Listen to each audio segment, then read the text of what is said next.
कटक नियाली स्थित सोमनाथ एकाडेमी छात्री गुगुली साहू युक्त 2 कला 518 नंबर रखी नियाली महाविद्यालय तथा ब्लॉक रे टॉपर होइछंती। ए अवसर में मेधावी प्रतिभा सम्मान सह संवर्धना उत्सव अनुष्ठित हो जायछि। कृति छात्र छात्री को संवर्धित करा जायतिला। सोमनाथ एकाडेमी मुख्य चित्तरंजन मिश्र अध्यक्षतार अनुष्ठित कार्यक्रम में मुख्य अतिथि भाव में साहित्यिक कार्तिक षडंगी, शिक्षाविद गगन स्वाई प्रमुख जोगदे छात्र छात्री माने सुस्थ समाज गठन में मुख्य भूमिका ग्रहण करने को परामर्श देथिले। एही अनुष्ठान मोट 25 जन छात्र छात्री प्रथम श्रेणी उत्तीर्ण होइछंती। पिला माने तो आम जातिर देशर भविष्यत एवं मेधा संपन्न पिला सेमानक पाखरे निश्चित भाव स्वतंत्र बुद्धिवृत्ति थाए, जहा बल सेमाने किछिटा नूतन दिग्दर्शन दे थांती समाज को एवं समाजर कांडारी हिसाब से तांकु समाज मध्य मुंडे मुंडे थाए। तेणु पिला मानकु से कथा कहगला जे पाठ परिश्रम करी घोषाघोषी करी कोचिंग नहीं आम परसेंटेज रखीदे पारिबा, किंतु से आमर केते दूर निष्ठा रही, केते दूर उद्यम रही, केते दूर परिश्रम रही, केते दूर आम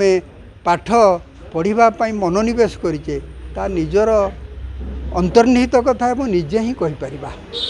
कारण माँ जाने बाप मन जाने पाप, आम कौ भली भाव में कि कृतित्व हासिल करें पिला ही जानी, पिला ही कह, किंतु तार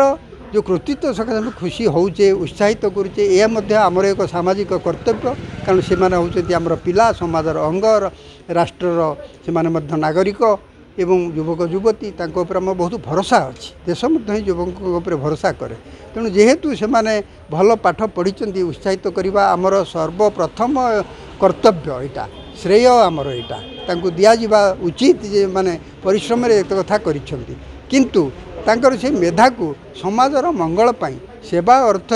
एवं जड़े शिक्षा न पाउथिबा अशिक्षा भितर थिबा अंधकार भितर थिबा दुर्दिन भितर थिबा से माने दिशा देखांतु बाट देखांतु, ताहले तांकर मेधार मूल्य रहिबो। एवं आंकरी भितर जो माने उच्च पदाधिकारी होउचंती से माने लांच निष्पत्ति नौचंती, लोक मानक हराण हत्या करुचंती एवं जनता मानक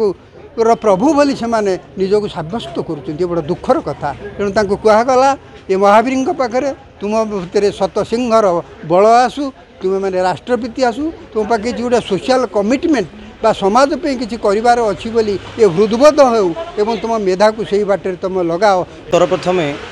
आमर समस्त इस सभार अनुष्ठित होता समस्त अतिथि मानक एवं आमर गणमाध्यम समस्त प्रतिनिधि मानक प्रथम शुभेच्छा जनाऊँ, स्वागत जनाऊँ। से गुरुत्वपूर्ण समय देवे आसी समाज प्रति किसी भूमिका निहाती रही से समय ठीक आसे। तो शिक्षा प्रति नियाली अंचल शिक्षा प्रति किसी दायित्व रही से तेणु आज आम सोमनाथ एकाडेमी तरफ जे कि 2017 मसीह प्रतिष्ठा होता नियाली अंचल पिला शिक्षार विकास करने एक कोचिंग सेंटर भाव एवं पिला माने बहुत भल भाव ये जो परीक्षा देते +2 में बहुत भल रिजल्ट कर समुदाय 42टा पिला परीक्षा देते से 25 जन प्रथम स्थान अधिकार कला बेले 15 जन द्वितीय स्थान अधिकार कर अन्य तृतीय स्थान अधिकार कर समस्ते पास होती कौन पिला ये परीक्षा फेल होना। तेणु यह सहित से आज आमर को आज सम्मानित करने आज अनुष्ठान तरफ एक संवर्धना सभा अनुष्ठित होता। एठारे आमर अतिथि मुख्य अतिथि भाव में श्रीजुत कार्तिक षडंगी साहित्यिक तथा लेखक मुख्य अतिथि भाव जोगदे और यह सहित पूर्वतन प्रधान शिक्षक नुआगाँ हाईस्कूल गगन बिहारी सार और ता सहित दैनिक समाज संवादपत्र आमर प्रतिनिधि सुभाष चंद्र महापात्र सार और ता सहित दैनिक संवादर नियाली अंचल सांबादिक जोगदे सहित कालिंदी चरण सार से जड़े सचोट सांबादिक भाव में जनाशुना सी जोगदे सहित आमर भास्कर टीवी संपादक भास्कर टीवी आमर सांबादिक ता सहित अर्गस न्यूज चैनल शांतनु मिश्र जे कि जड़े उच्च युवशक्ति कहले चले एक समाजर एक नूतन दिग आगुआ व्यक्ति। तो से बहुन समय देता सर्वोपरि आज युक्त उत्तीर्ण होता पिला माने आसते किसी अतिथि माने कि किसी परामर्श प्रदान कर आशा अच्छी निश्चित भाव में से भविष्य आगू जी और आमर कोचिंग सेंटर जी सोमनाथ एकाडेमी आज पिला लक्ष्यस्थल पहुँचापी ସାହାଯ୍ୟ କରିଛି ତା ସର୍ବୋପରି ପିଲାମାନଙ୍କ ଅଧ୍ୟବସାୟ କଠିନ ଅଧ୍ୟବସାୟ ଦ୍ୱାରା ହିଁ ଆମେ ଆଜି ଏ ଜାଗାରେ ପହଞ୍ଚିଛୁ।